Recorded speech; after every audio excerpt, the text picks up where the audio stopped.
మంచిది ప్రియా దేవుని పిల్లరా. మరి సమయంలో దేవుని వాక్యంలో నుంచి మనం చదివినటువంటి లేఖన భాగాన్ని గమనించినట్లయితే ఇక్కడ ఈ 14వ వచనంలో మరి దేవుని వాక్యము చాలా స్పష్టంగా మనం చదివాం. మరి 14వ వచనంలో అబ్రహాము కనిపిస్తూ ఉన్నాడు.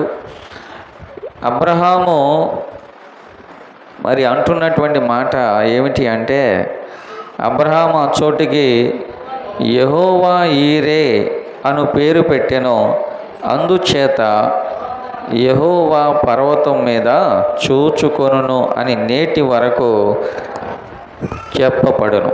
మరి ఇక్కడ గమనిస్తే కనుక యెహోవా ఈరే అన్నటువంటి సందర్భం ఏమిటి అంటే, పైన మనకు కనిపిస్తుంది దేవుడు అబ్రహామును పరిశోధించాడు.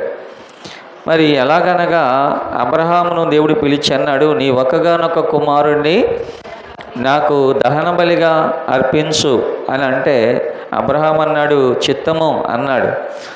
మరి అబ్రహాము దేవుడు చూపించినటువంటి ఆ మోరియా పర్వతం మీదకి తన కుమారుణ్ణి తీసుకొని వెళుతున్న సందర్భంలో మరి కుమారుడైన ఇస్సాకు అంటాడు, తండ్రి మరి బలికి మరి కట్టెలు నిప్పు అన్నీ ఉన్నాయి, కానీ మరి దహన బలికి ఆ గొర్రె పిల్ల ఎక్కడా అని అన్నప్పుడు అబ్రహాం అంటాడు, నా కుమారుడు అది దేవుడే చూచుకోండి అని చెప్తాడు.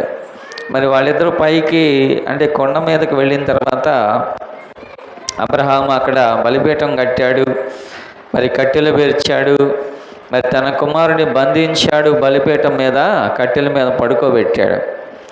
మరి అప్పుడు అబ్రహాము ఆ కత్తి తీసుకొని ఇస్సాకును వధించడానికి కత్తి తీసుకున్నప్పుడు దేవుడు ఆకాశం నుండి అబ్రహామా అబ్రహామా అని పిలిచినప్పుడు అందుకు అబ్రహాం అన్నాడు, చిత్తం ప్రభు అన్నాడు. అప్పుడు ఆ చిన్నవాని మీద నువ్వు చెయ్యి వేయవద్దు, నీ ఒక్కడై ఉన్న నీ కుమారుణ్ణి నాకు ఇయ్యడానికి నువ్వు వెనుక తీయలేదు గనక నువ్వు నాకు భయపడుచున్నావని ఇందువలన నాకు కనబడుచున్నదని దేవుడు అబ్రహాంతో చెప్పాడు.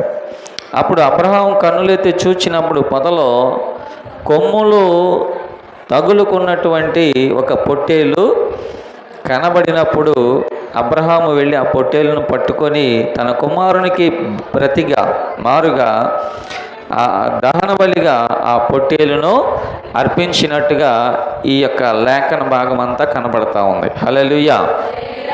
అప్పుడు అబ్రహాము ఆ చోటికి ఒక పేరు పెట్టాడు. ఏమిటి ఆ పేరు అంటే యెహోవా ఈరే. యెహోవా ఈరే అంటే దాని అర్థం ఏంటంటే యెహోవా చూచుకొనును. దేవునికి స్తోత్రం, హల్లెలూయా. యెహోవా చూచుకొనును అంటే ఈ యెహోవా ఈరే అంటే యెహోవాయే చూచుకుంటాడు. మన జీవితాల్లో కలిగే ప్రతి పరిస్థితులు కూడా ఆయన చూచుకునే దేవుడు ఆయన. హల్లెలూయా. కనుక ఇక్కడ మనం కొన్ని విషయాలు ధ్యానం చేద్దాం. ఒక 3 మాటలు నేను ధ్యానం చేయాలని ఆశపడుతున్నా ఈ మాటలో నుంచి. ఏమిటి ఆ మాటలు అంటే, మొదటి మాట ఏంటంటే ఆయన ఎలా చూసుకుంటాడు, యెహోవాయే చూచుకొనును అని ఉంది కదా. ఎలా చూసుకుంటున్నాడు దేవుడు, ఎలా చూస్తాడు, ఎలా సమకూరుస్తాడు అంటే అక్కడ ఆ బలికి అవసరమైనది ఏమిటి అంటే ఒక గొర్రెపిల్ల కావాలి. మరి అరణ్యములో అనేకమైన జంతువులు ఉంటాయి. అక్కడ అబ్రహాం ఉన్నది ఎక్కడ, మోరియా పర్వతం మీద అరణ్యములో ఉన్నాడు. ఆ పర్వతం మీద అరణ్యంలో ఉంటాడు. అరణ్యంలో ఏముంటాయి అంటే అనేక జంతువులు, క్రూరమైన జంతువులు, ఏనుగులు ఉంటాయి, పులులు ఉంటాయి, సింహాలు ఉంటాయి, నక్కలు, తోడేళ్ళు, అనేక విష జంతువులు కూడా ఉంటాయి, క్రూరమైన జంతువులు ఉంటాయి. కానీ అక్కడ గొర్రె పిల్లలు ఉండవు. అర్థం చేసుకోండి, గొర్రె పిల్లలు అక్కడ ఉండవు. దేవుడు దహన బలికి అవసరమైన గొర్రె పిల్లను అక్కడ సిద్ధపరిచాడు. హల్లెలూయా. అంటే ఆయన సరి అయిన దానిని అక్కడ సిద్ధపరిచాడు అనేది మనం ఆలోచన చేసుకోవాలి. ఇది మొదటి మాట. సరైన దానిని సిద్ధపరిచాడు ఆయన. ఎందుకంటే అరణ్యంలో ఉన్నటువంటి పులి, ఏనుగు, నక్కలు ఇవన్నీ కూడా అవి దహన బలికి, చెప్పాలి ఇక మీకు, అవి దహన బలికి పనికిరావు. దహన బలికి అవసరమైంది ఏంటంటే గొర్రె పిల్ల కావాలి. మరి దేవుడు దేన్ని సిద్ధపరిచాడు అక్కడంటే గొర్రె పిల్లనే సిద్ధపరిచాడు అక్కడ. హల్లెలూయా, హల్లెలూయా. ఆయన సరి అయిన దానిని మనకిచ్చే దేవుడు ఆయన. అంటే మనకి ఏది అడిగామో అదే ఇస్తాడు దేవుడు మనకి. యేసు ప్రభు వారు ఒక మాట చెబుతాడు. ఏమిటంటే మత్తయి సువార్త 7వ అధ్యాయంలో 9వ వచనంలో ఒక మాట చూడండి. 7వ అధ్యాయం 9వ వచనం, మీలో ఏ మనుష్యుడైనను తన కుమారుడు రొట్టెను అడిగిన ఎడల అతనికి రాయినిచ్చునా, చేపను అడిగిన ఎడల పామునిచ్చునా? ఏముంది ఇక్కడ? యేసు ప్రభు వారు ఏం చెబుతున్నారు? మీలో ఎవరైనా సరే మీ పిల్లలు, మీ కుమారులు ఒకవేళ రొట్టెను అడిగితే రాయిని ఇస్తారా ఎవరైనా? మీరెవరో మాట్లాడతలేదు. అలాంటి వాళ్ళు ఎవరైనా ఉన్నారా? రొట్టెను అడిగితే ఒక గుండ్రాయి తీసుకొని ఇదే బన్నం తినరా అని ఇస్తారా? ఎవరని ఇస్తారా? ఎవరెవరో కదా. రొట్టెను అడిగితే రొట్టెని ఇస్తారు. ఏమండి, అలాగే యేసుక్రీస్తు ప్రభువారు అన్నాడు కదా, మీరు ఈ లోకములో మానవ మాతృలైన మీరే పిల్లలు ఏదడిగితే అది ఇస్తున్నారు కదా. పరలోకమందున్న తండ్రి మరి మీకంటే చాలా శ్రేష్టమైన వాడు కనుక ఆయన శ్రేష్టమైన ప్రతీవిని, పరసంబంధమైన వరములను మనకి అనుగ్రహించువాడై ఉన్నాడు. మనం ఏది అడిగితే దేవుడు అది ఇస్తాడండి. అయితే మనం అడిగేది క్లారిటీగా ఉండాలి. ప్రభువా, ఒక ఆమె అడుగుతుందంట చందన బ్రదర్లోకి వెళ్ళి, ప్రభా ఏ పట్టు చీర సెలెక్ట్ చేసుకోవాలో నాకు అర్థం కావట్లేదు, అన్నీ ఇచ్చేయి ప్రభా అంటుందంట. క్లారిటీ లేని ప్రార్థనలు చేస్తూ ఉంటారు చాలామంది. క్లారిటీ ఉండాలి. మనం ఏది అడుగుతామో, ఒకసారి పాల్ యాంగిచ్చో గారి దగ్గరికి ఒక యవనస్తురాలు వచ్చి, ఆ యవనస్తురాలు, అయ్యా నేను వివాహం చేసుకోవాలనుకుంటున్నాను, మరి నా కొరకు ప్రార్థన చేయండి అంటే పాల్ యాంగిచ్చో గారు అన్నారంట, అమ్మ నువ్వు ఎలాంటి భర్త కావాలో ఒక చీటీ మీద నువ్వు రాసుకో, నేను ప్రార్థన చేస్తాను, నువ్వు కూడా ప్రతిరోజు కూడా ప్రార్థన చెయ్యమ్మా అంటే ఆ యవనస్తురాలు రాసుకుందట, నేను ఇదిగో నా భర్త ఎర్రగా ఉండాలి, 5.5 అడుగులు ఉండాలి, అలాగే నా భర్త పలానా చదివి ఉండాలి, పలానా ఉద్యోగం చేస్తూ ఉండాలి అని చెప్పేసి మంచి రక్షణ పొందిన బిడ్డ అయి ఉండాలి అని చెప్పి అవన్నీ కూడా చీటీ మీద రాసి పాస్టర్ గారు ప్రార్థన చేశారు. ఆమె ఇంటికి వెళ్ళిన తర్వాత కూడా ఆమె ఆ చీటీ ముందు పెట్టుకొని ప్రార్థన చేస్తూ ఉందట. హల్లెలూయా. ఆమె ఏది అడిగిందో అలాంటి భర్తనే దేవుడు ఇచ్చాడంటండి. వాడు ఎర్రగా ఉన్నాడంట, 5.5 అడుగులు ఎత్తున్నాడట. వాడు ఏమి క్వాలిఫికేషన్ ఆశించిందో అలాంటి క్వాలిఫికేషనే అతనికి ఉందటండి. హల్లెలూయా. చూడండి, మనం ఏది అడుగుతామో దానిని దేవుడు ఇస్తాడు. ప్రియ దేవుని పిల్లరా, సరైన దానినే ఇస్తాడు ఆయన. సరైన దానినే ఇస్తాడు. మనం అడిగిన దానికి ఆయన ఏమి అటు ఇటుగా ఇవ్వడం. దేవునికి స్తోత్రం. హల్లెలూయా. అంటే అటుగా ఇటుగా అంటే తేడాగా ఇవ్వడు ఆయన. మనం అడిగింది సరైన దాన్ని దేవుడు మనకి ఇస్తాడు. దేవునికి స్తోత్రం. హల్లెలూయా. ప్రియ దేవుని పిల్లరా, మన వ్యక్తిగత జీవితంలో మనం ఏది అడుగుతున్నామో అది పొందే వరకు దేవుని పాదాలు పట్టుకోవడమే మనం. దేవునికి స్తోత్రం కలిగిన గాక. అన్న వచ్చింది. ఏమడిగింది అన్న అంటే, ప్రభువా నేను అవమానించబడుతున్నాను సమాజంలో, కుటుంబంలో, నాకు ఎవరో ఒకళ్ళే ప్రభువా ఒక బిడ్డని చాలు అందా? అనలేదు. ఏమందా అంటే, నాకు ఒక కుమారుడు కావాలి. దేవుడు ఆమెకి గర్భఫలం ఇచ్చాడు, కుమారుడే పుట్టాడు. హల్లెలూయా. ఆమె మొక్కుబడి చేసుకుంది, ఆ కుమారుని మళ్ళా నీ సన్నిధిలో నేను ప్రతిష్ఠిస్తాను. ఆమె అలా చేసిందండి. ప్రియ దేవుని పిల్లల, దేవుని సన్నిధిలో మనం గమనించవలసిన విషయం ఏంటంటే, మనం అడిగిన దాన్ని దేవుడు ఖచ్చితంగా ఆ సరైన దానిని దేవుడు మనకి అనుగ్రహించే దేవుడై ఉన్నాడు. అక్కడ ఏం కావాలి అంటే, అరణ్యములో ఏదో ఒక జంతువు కాదు, ఏదో ఒక జంతువు కాదు, పులో, సింహమో, ఏనుగో, నక్కో అవి కాదు. కావాల్సింది ఏం కావాలా? ఏం కావాలంటే గొర్రె పిల్లే కావాలి. హల్లెలూయా. అలాగే మానవుని రక్షణ కొరకు ఈ రోజున ఈ ప్రపంచంలో మానవుని యొక్క రక్షణ, పాపం నుండి విడుదల పొందడానికి మానవుడు ఎన్నెన్నో ప్రయత్నాలు చేస్తున్నాడు. తీర్థయాత్రలకు పోతున్నారు, పుణ్యక్షేత్రాలకు పోతున్నారు, ఏమండి భవానీ మాలలు వేస్తున్నారు, లేకపోతే మన క్రిస్టియన్లో కూడా మాలలు వేస్తున్నారు, లేకపోతే అయ్యప్ప మాలలు వేస్తారు. ఇవన్నీ ఎందుకు వేస్తారంటే, పాపము నుండి మాకు విడుదల కలగాలి, మాకు దైవానుగ్రహం కలగాలి, మాకు దైవాశీర్వాదం కలగాలి. చాలామంది చేస్తూ ఉన్నారు. కానీ దేవుడు కరెక్ట్గా సిద్ధపరిచినటువంటి మార్గం ఏదంటే, అది యేసుక్రీస్తు ద్వారా తప్ప ఎవడు తండ్రి యొద్దకు చేరలేడు. ఆయన రక్షణ మార్గాన్ని సిద్ధపరిచాడు. ఆయన అపోస్తుల కార్యములు చూడండి,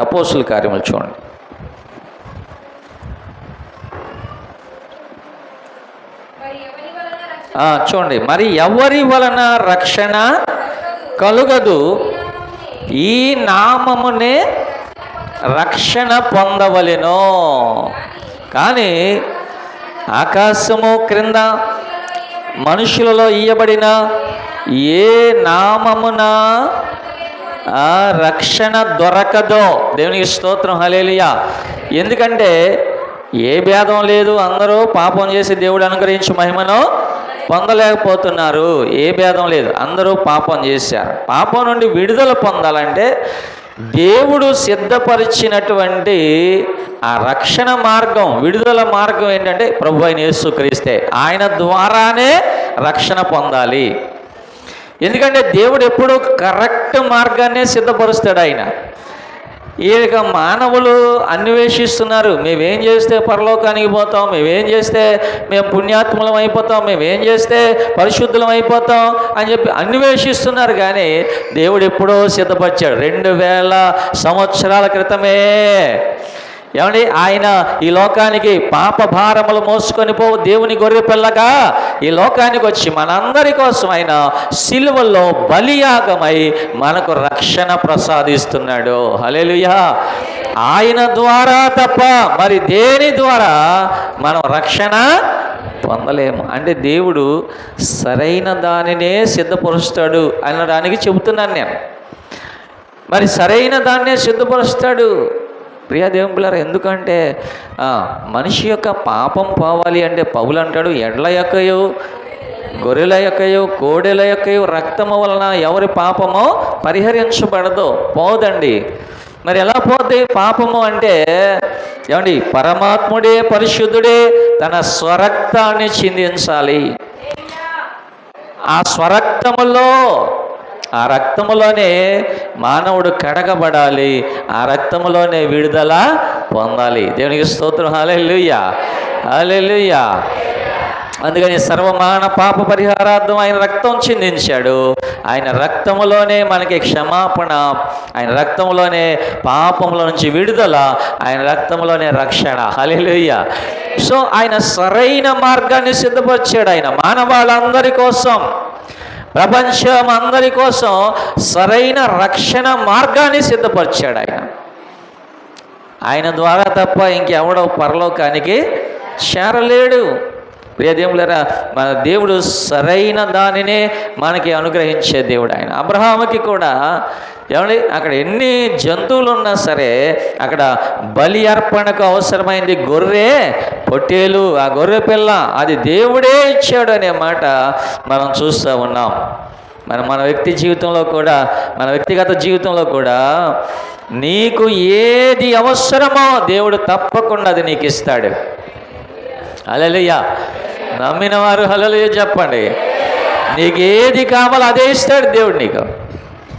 ప్రియ దేవుని పిల్లరా, దేవుని నమ్మితే నువ్వు దేవుని మహిమను చూస్తావు. నమ్మితే దేవుని మహిమను చూస్తావు నువ్వు. హల్లెలూయా. ఇంకా రెండవ మాట ఏంటంటే, ఆయన సరి అయిన స్థలములో సిద్ధపరిచాడంట. అర్థమైందా మీకు? సరైన స్థలములో ఆ గొర్రె పిల్లను సిద్ధపరిచాడు అంటే దాని అర్థం ఏంటి?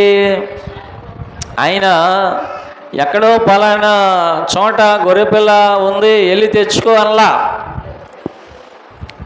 వెళ్ళి తెచ్చుకోవాలా. ఇది మనం అబ్రహాము ఆకునూరులో ఉన్నాడు అనుకోండి, ఇదిగో అయ్యా ఆ గొర్రెపిల్ల పలానా ఉయ్యూరులో పలానా బస్ స్టాండ్ వెనకమాల ఉంటుంది, వెళ్ళి తెచ్చుకో అన్నాడా? చెప్పరే. ఆయన వెనకాలే ఉంది గొర్రెపిల్ల. హల్లెలూయా. ఆయన ఇలా చూస్తే గొర్రెపిల్ల అక్కడే ఉంది, పక్కనే వెనకాలే ఉంది గొర్రెపిల్ల. అంటే ఆయన సరైన స్థలములోనే సిద్ధపరిచే దేవుడు ఆయన. హల్లెలూయా, హల్లెలూయా. వేరొక చోట కాదు, వేరొక చోట కాదు. మనం ఎక్కడ అవమానించబడ్డామో మన తల అక్కడే పైకెత్తుతాడు దేవుడు. మనం ఎక్కడ త్రోసివేయబడ్డామో దేవుడు అక్కడే మనల్ని పైకెత్తుతాడు దేవుడు. మనం ఎక్కడ కృంగిపోయామో అక్కడే దేవుడు మనం ఘనపరుస్తాడు దేవుడు. హల్లెలూయా. వేరొక చోట కాదు, వేరొక స్థలములో కాదు, నువ్వు ఎక్కడ పడిపోయావో అక్కడే లేపుతాడు దేవుడు నిన్ను. దేవునికి స్తోత్రం కలుగును గాక. ఇక్కడ మనం ఆదికాండంలో చూస్తే చూడండి ఒకసారి. ఆదికాండము 24వ అధ్యాయంలో, ఆదికాండం 24వ అధ్యాయంలో 26, 27 వచనాలు చదివితే అక్కడ ఒక మాట ఉంది.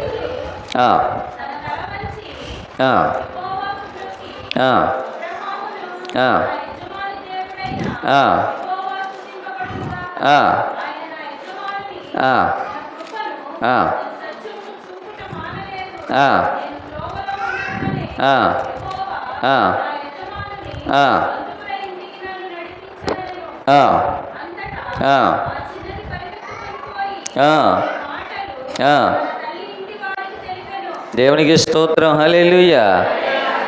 అక్కడ మనం గమనిస్తే కనుక ఏమండి, ఎలియాజరు కనిపిస్తున్నాడు. ఎలియాజరు అబ్రహాం కనిపిస్తున్నారు. అబ్రహాం అన్నాడు ఎలియాజర్తో, అయ్యా నా కుమారుని కోసం నా స్వజనుల యొద్దకు వెళ్ళి నీవు ఆయన కొరకు పెండ్లి కుమార్తెను తీసుకొని రావలెను ప్రమాణం చేయించుకున్నాడు. ఎలియాజరు బయలుదేరి వెళ్ళాడు. ఎలియాజరు బయలుదేరి వెళ్ళేటప్పుడు ఎక్కడికి? అబ్రహాము గ్రామమైనటువంటి ఆ ఊరు అనేటటువంటి ప్రదేశానికి ఎలియాజరు బయలుదేరి వెళ్ళేటప్పుడు ప్రార్థన చేసుకున్నాడు. ప్రభువా, నా యజమానుడైన అబ్రహాము కుమారుడైన ఇస్సాకునకు భార్యను తీసుకొని వెళ్ళుటకు నేను బయలుదేరాను. మరి ఆ ఊరు ఎక్కడుందో నాకు తెలీదు, ఆ దేశం ఎక్కడుందో నాకు తెలీదు, ఆ ప్రాంతం ఎక్కడుందో నాకు తెలియదు. కానీ ప్రభువా, నీవే నన్ను ఆ సరైన మార్గంలోకి నడిపించాలి. హల్లెలూయా. ఇక్కడ చూడండి, అది అయిపోయిన తర్వాత 48వ వచనంలోకి రండి. నా తల వంచి యెహోవాకు మ్రొక్కి అబ్రహామును నా యజమానుడు దేవుడైన యెహోవాను స్తోత్రము చేసి తిని, ఏలయనగా ఆయన నా యజమానుని యొక్క సహోదరి కుమార్తెను అతని కుమారునికి తీసుకున్నట్లు సరైన మార్గములో నన్ను నడిపించెను. అక్కడ మనం అర్థం చేసుకుంటే సరైన స్థలములోనికి నడిపించెను. దేనికి స్తోత్రం. హల్లెలూయా. ఏమండి, సరైన స్థలములోనికి ఎలియాజరును నడిపించాడంట దేవుడు. నేనేం చెప్పాను? రెండవ మాట, సరి అయిన స్థలములోనికి నడిపించే దేవుడు ఆయన. దేవునికి స్తోత్రం కలుగును గాక. ఏమండి, సరైన స్థలములోనే సిద్ధపరిచాడు. గొర్రెపిల్లను ఎక్కడ సిద్ధపరిచాడు? అబ్రహాముకి దగ్గరలోనే, ఆ చెయ్యి చాపి అందుకునేంతలోనే ఆ గొర్రెపిల్లను సిద్ధపరిచాడు దేవుడు. మరి ఎలియాజరు విషయంలో కూడా చూస్తే ఎలియాజరు అన్నాడు, అయ్యా నేను దేవుని దగ్గర ప్రార్థన చేసుకున్నాను, దేవుడు నన్ను సరైన స్థలములోనికే నడిపించాడు. హల్లెలూయా. ప్రియా దేవులారా, ఇక్కడ గమనించండి. అందుకే కీర్తనకారుడు అంటున్నాడు 23వ కీర్తన 2-3 వచనాల్లో మనం చూస్తే, యెహోవా నా కాపరి, నాకు లేమి కలుగదు. పచ్చిక గల చోట్ల ఆయన నన్ను పరుండజేయుచున్నాడు. కాపరి ఏం చేస్తాడు? కాపరి ఏం చేస్తాడు? కాపరి ఏం చేస్తాడో చెప్పండి. కాపరి ఏం చేస్తాడంటే నడిపిస్తాడు. కాపరి పని ఏంటి? కాపరి పని ఏంటి చెప్పండి? నడిపిస్తాడు. అందుకే మనం పాటలు కూడా పాడుతున్నాం కదా, నడిపిస్తాడు నా దేవుడు, పాటలు పాడుతున్నాం కదా. ఏమండి, ఆయన కాపరి యొక్క పని ఏంటంటే గొర్రెలను నడిపిస్తాడు. ఆయన ఎక్కడికి నడిపిస్తాడు? ఎక్కడ నడిపిస్తాడు? పచ్చిక గల చోట్లకు, అంటే రైట్ ప్లేసెస్లో నడిపిస్తాడు ఆయన. ఏమని? ఆ గొర్రె ఎక్కడ తిని తృప్తి పొందుతుందో ఆ ప్లేస్లోకి నడిపిస్తాడు ఆయన. మనం ఎక్కడ తృప్తి పరచబడతామో దేవుడు ఆ స్థలంలోకి నడిపిస్తాడు. మళ్ళా దేవుని పిల్లలు మీకు అర్థమవుతుందా? గొర్రెని ఎక్కడికి నడిపిస్తాడు కాపరి? పచ్చిక ఉన్న చోట్లకే, ఎండిపోయిన గడ్డి లేని ప్రదేశాలు కాదు, లేకపోతే పర్ర భూములు కాదు, లేకపోతే ఎండిపోయిన ప్రాంతాల్లోకి నడిపిస్తాడు ఆ కాపరి. కాపరి నడిపించడు. అలాగే మనం తృప్తి పొందినంతగా దేవుడు మనల్ని నడిపించే దేవుడు ఆయన. అలాగే శాంతికరమైన జలములలోనికి మనల్ని నడిపిస్తాడు ఆయన.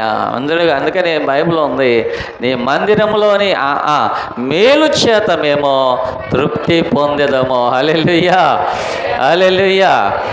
అందుకే దావీదు, నీ మందిర ఆవరణములను చూడవలనని నా ప్రాణము ఆశపడుచున్నది.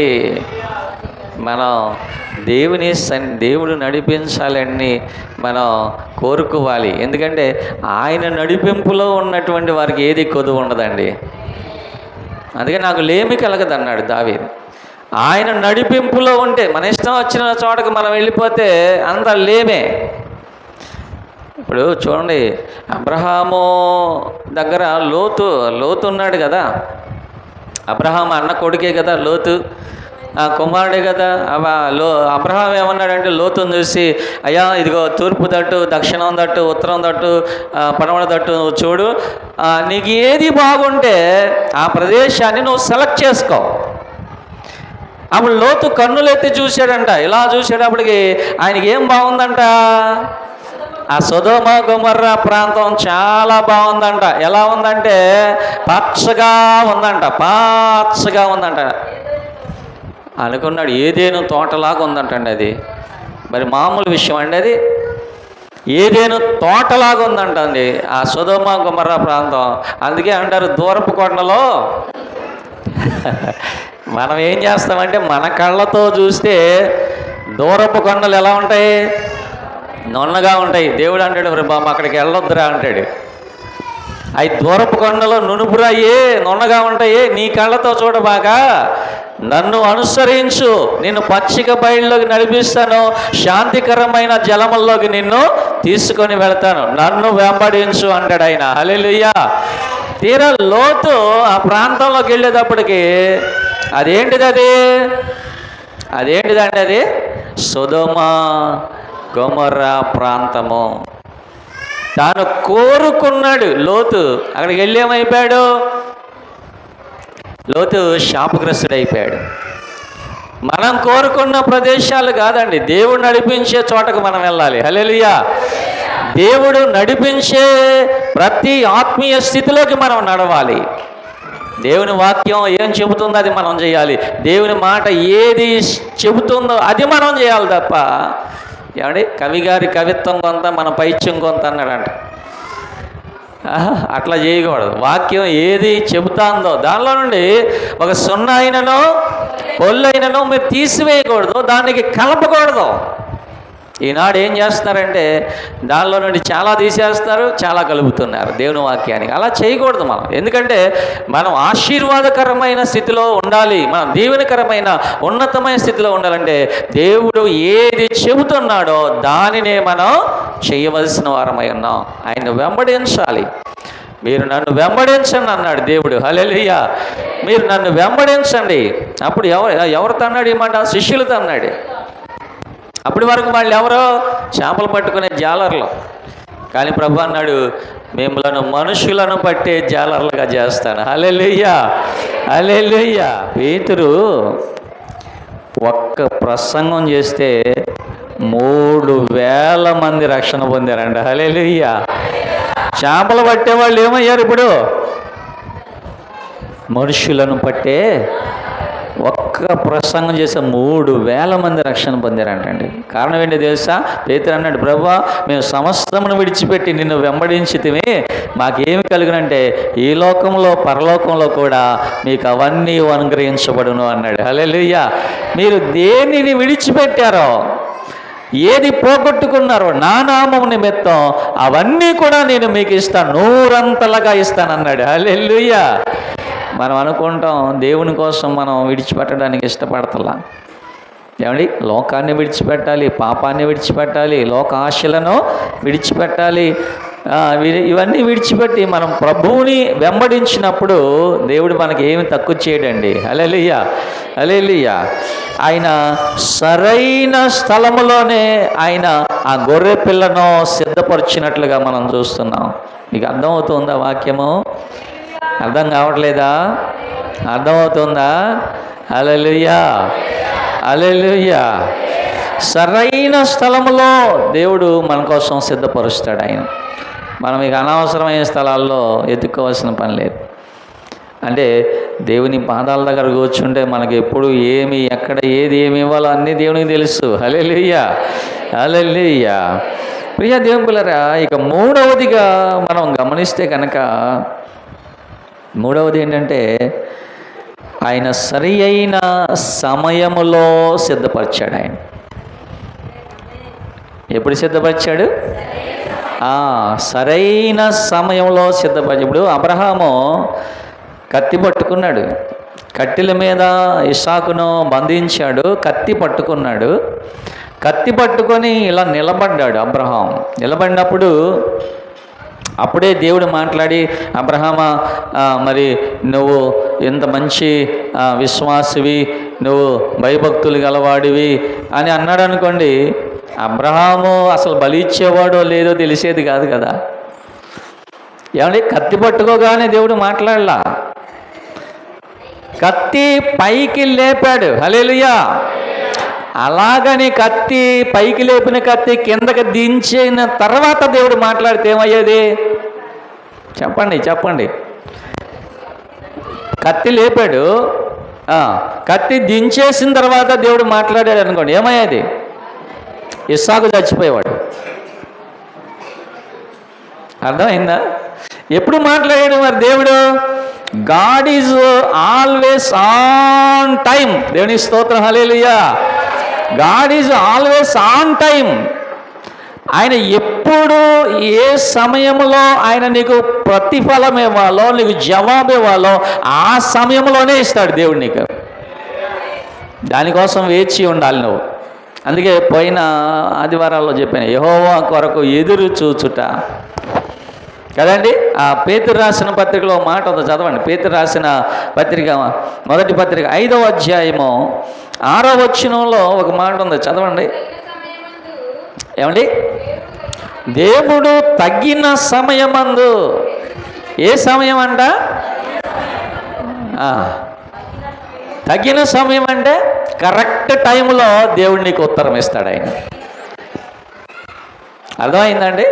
కరెక్ట్ టైంలో ఇస్తాడు దేవుడు నీకు ఉత్తరం, ప్రత్యుత్తరం ఇస్తాడు, నీకు జవాబు ఇస్తాడు, నీకు సహాయం చేస్తాడు. ఒకవేళ అప్పటి వరకు ఎదురు చూసేటటువంటి మనస్సు మనలో లేకపోతే నువ్వేం చేయాలంటే ప్రార్థన చేయి. ప్రభువా, నువ్వు కరెక్ట్ టైంలో జవాబు ఇస్తావు, నువ్వు కరెక్ట్ టైంలో నాకు సహాయం చేస్తావు, నువ్వు కరెక్ట్ టైంలో నాకు మేలు చేస్తావు ప్రభువా. అయితే ఆ సమయం వరకు నీ బలిష్టమైన చేతి కింద దీన మనస్సుతో ఉండే కృపను నాకు దయచేయి ప్రభువా. ఇది నువ్వు ప్రార్థన చేయాలి. నువ్వు ఏమండి, మనం ఆరాట పడిపోతూ ఉంటాం, మనకు ఆరాటం ఎక్కువ కదండి. ఏదన్నా చెయ్యాలనుకుంటే ఆరాటం, కాలు చెయ్యి ఆగదు, అది కావాలి, అది కావాలి, ఇది కావాలి, ప్రభా ప్రభా ప్రభా ప్రభా, ఆరాటం ఎక్కువైపోతూ ఉంటుంది దేవుడు. కానీ దేవుడు మనకులాగా ఆరాట పడిపోయే దేవుడు కాదు ఆయన, మనకులాగా తొందరపడిపోయే దేవుడు కాదు ఆయన. అబ్రహాం అన్నాడు, అబ్రహామా, వెయిట్ అండ్ సీ. దేవా దేవా లుక్ ఎట్ మీ. అబ్రహాముతో దేవుడు అన్నాడు, వెయిట్ అండ్ సీ. అబ్రహాం ఏం అర్థం కావట్లే, అబ్రహాంకి ఏం అర్థం కావట్లే. Look at me Lord, Lord look at me, oh my body is very weak. నా శరీరం బలహీనం అయిపోతుంది ప్రభా. దేవుడు అన్నాడు, Abraham wait and see, don't look at your body. Hallelujah. నీ శరీరం వైపు, నీ బలం వైపు నువ్వు చూసుకోవద్దు, నా వైపు చూడు. యేసు వైపు చూడు, నీ భారమంత తీరు, తీరానికి చేరు, తీరానికి చేరు. ఎంత దూరమైనా నువ్వు, ఎంత భారమైనా, ఎంత దూరమైనా, అది ఎంత భారమైనా, యేసు వైపు చూడు, నీ భారమంత తీరు. యేసు వైపు చూడు, నీ భారమంత తీరు, తీరానికి చేరు, తీరానికి చేరు. ఎంత దూరమైనా. హల్లెలూయా. దేవుడు ఏం చేస్తాడు? తగిన సమయములో, తగిన టైంలో, టైం టైం టైం టైం తగిన సమయం. అందుకనే బైబిల్లో ఒక మాట ఉంది, ఏంటంటే హెబ్రీయులు రాసిన పత్రిక 4:16 ఈ మాట చదివి ముగించేద్దాం. చూడండి, హెబ్రీయులు రాసిన కనుక మనము కనికరించబడి సమయోచితమైన సమయము, నోట్ చేసుకోండి ఆ పాయింట్. ఏ సహాయం అంట? సమయమునకు అనుగుణ్యమైన సహాయము. అంటే మనకి ఏ టైంలో ఏది కావాలో, ఏ సమయంలో ఏది మనకి ఇవ్వాలో, ఏ టైంలో మనల్ని ఎక్కడికి నడిపించాలో ఆయనకు తెలిసినంతగా మరి ఎవరికి తెలీదు. హల్లెలూయా. ఆయనకి తెలిసినంతగా ఎవరికి తెలియదండి. అంటే సమయోచితమైన సహాయము కొరకు ధైర్యముతో కృపా సింహాసనము యొద్దకు చేరుదము. విన్నారా ఈ మాట? ఏ సింహాసనం అది? కృపా సింహాసనము. హల్లెలూయా. కృపా సింహాసనము. ఏ సింహాసనం అండి? కృపా సింహాసనం. అంటే అది బంగారం సింహాసనం కాదు. ఆ సింహాసనం యొద్దకు మనము చేరితే అక్కడ ఏవి దొరుకునో? కృప దొరుకును. ఒక తల్లి కుమారుడిని అంట జైల్లో పడేశారంట. జైల్లో పడేసి పలానా రోజు అతన్ని ఉరి తీయండి అని జడ్జి అంట తీర్పు ఇచ్చేశారంట. ఆ తల్లి ఆ జడ్జి గారి దగ్గరికి వెళ్ళింది, అయ్యా నా కుమారుడు, అయ్యా ఒక్కగానొక్క కుమారుడు అయ్యా, వాడు తెలుసో తెలియకో తప్పు చేశాడయ్యా, వాడి ఉరి శిక్షను రద్దు చేయండి అయ్యా అని జడ్జి గారి దగ్గర అంట మరి విన్నవించుకుంటుందంట. అంటే జడ్జి గారు అన్నారంట, అమ్మా నేను తీర్పు ఇచ్చేసాను కదమ్మా, తీర్పు అయిపోయింది, ఇంకేం లేదంటే, అయ్యా అయ్యా కనికరించయ్యా, అయ్యా కనికరించయ్యా, కనికరించయ్యా అంటుందంట. అయ్యా కృప దయచేయ్యా, కనికరించయ్యా అని అంటే ఆయన అంటున్నాడంట, ఏమండి ఆయన తప్పు చేశాడు, మనం శిక్షించాం, ఇంకా అంతకంటే ఏముంది అని ఆ తల్లి అంటుందంట. అంటే ఆ తల్లి అన్న మాట జడ్జి గారికి అర్థం కాల, ఇప్పుడు వింటున్న మీకు కూడా అర్థం కాలేదని నాకు అర్థమైంది. కనికరం అంటే ఏంటి? కృప అంటే ఏంటి? వాడు మంచోడైతే నిన్ను అడిగేది ఏందయ్యా? వాడు మంచోడైతే నిన్ను అడిగేది ఏముంది? వాడు చెడ్డవాడే, కానీ కృపతో కనికరముతో వాడిని క్షమించయ్యా. దేవుని స్తోత్రం. హల్లెలూయా. జడ్జి గారు ఆ మాట విని ప్రియదేవుడా ఆయన చెలించిపోయాంట, ఆ ఉరి శిక్షను రద్దు చేశాంట. ఇదిగో ఆయనకి సాధారణ శిక్షను విధించాడంటండి. దేవునికి స్తోత్రం కలుగ. అర్థమైందప్పుడు మీకు? కృప అంటే ఏంటి? కనికరం అంటే ఏంటి? అదే అండి. వాడు దోషే కాదంటలేదు, కానీ కృప చూపిస్తే ఏమవుతాడు? వాడు శిక్ష తగ్గించబడుతోంది, లేకపోతే ఒక విడుదల పొందుకుంటాడు. యేసు ప్రభు మనకి కృప దయచేయడం వల్లే కదా మనం ఆయన సన్నిధిలో ఉన్నాం. హల్లెలూయా, హల్లెలూయా. అయ్యా కృప దయచేయ్యా, కనికరించయ్యా అని ఆమె ప్రాధేయపడి కన్నీళ్లతో వేడుకుంటే ఆ జడ్జి మనసు కరిగిపోయంట, ఆ శిక్షను తగ్గించాడంటండి. మనం ఇప్పుడు ఏ సింహాసనం దగ్గరికి వెళ్ళాలి? ఆ తల్లి ఎక్కడికి వెళ్ళింది? న్యాయాధిపతి దగ్గరికి వెళ్ళింది. మనం ఎక్కడికి వెళ్ళాలి చెప్పండి? ఆయన కృపా సింహాసనము. మనం వెళ్ళి అయ్యా నాకు ఇది కావాలయ్యా అంటే అది నీకెందుకమ్మా, నీకెందుకు అది అవసరం లేదు, నీకు అసలు అది అవసరం లేదు, నేను ఇవ్వను అని అంటే, అయ్యా నేను అనర్హుణ్ణే, నాకు యోగ్యత లేదు, కృపద ఇచ్చేయ్యా, కృపద ఇచ్చేయ్యా, కృపద ఇచ్చేయ్యా. మనం దేవుని పాదాలు పట్టుకున్నాం అనుకో, దేవుడు ఏం చేస్తాడు? సరేనమ్మా, ఓకే గ్రాంటెడ్ అంటాడు. హల్లెలూయా, ఓకే గ్రాంటెడ్. ఎందుకు? ఆయన కృపగల దేవుడు కనుక ఆయన కృపా సింహాసనమునందుకు మనము వెళ్ళాలి. మనం కనుక ఒకవేళ ఏమో నేను అంత భక్తిపరుడిని కాదు, నేను అంత విశ్వాసిని కాదు, నేను అంత ప్రార్థన పరుడిని కాదు అని చెప్పేసి నువ్వు అక్కడే కూర్చున్నావు అనుకో, నువ్వేం పోగొట్టుకుంటావు? కృపను పోగొట్టుకుంటావు, కృపను పోగొట్టుకుంటావు. కృప అనేది ఆయన పాదాల దగ్గర మాత్రమే దొరికేది. అది హల్లెలూయా. అది ఏం చేయాలంటే మనం బ్రతిమలాడుకొని దేవుని దగ్గర మనం కృపను సంపాదించుకోవాలి మనం. ఎందుకంటే చాలా సందర్భాల్లో మనం చూస్తాం, చాలా సందర్భాల్లో చూస్తాం ఏంటంటే ఆ నినివే పట్టణం వాళ్ళు ఏమండి ఆయన పాదాల దగ్గర కూర్చున్నారు కదా, ప్రభా మేము చెడ్డవారమే, ప్రభా మేము దుర్మార్గులమే, కానీ నీ దగ్గర ఏం దొరుకుతుంది? కృప దొరుకుతుంది. నినివే పట్టణం అంతా నాశనం అయిపోద్ది అన్నావు కదా ప్రభా, అయ్యా కృప దయచే, కృప దయచే, మా పట్టణాన్ని కాపాడు, మా పిల్లల్ని కాపాడు, మా గొడ్డుని, మా పశువుల్ని, మా పాడి పశువుల్ని, మా వ్యవసాయం, మా పంటలు, మా ఇళ్ళు, మా స్త్రీలు, మా పిల్లలు, అయ్యా కాపాడయ్యా, కాపాడే, నీ దగ్గర కృప ఉందగయ్యా, కృప ఉందగయ్యా, కృప ఉందగయ్యా అని అంటే దేవుడు అన్నాడు గ్రాంటెడ్ అన్నాడు. హల్లెలూయా. యోనాకు కోపం వచ్చింది, యోనాకి కోపం వచ్చేసింది. నువ్వు కృపగలవాడు అని నాకు ముందే తెలుసు అన్నాడు యోనా. హల్లెలూయా.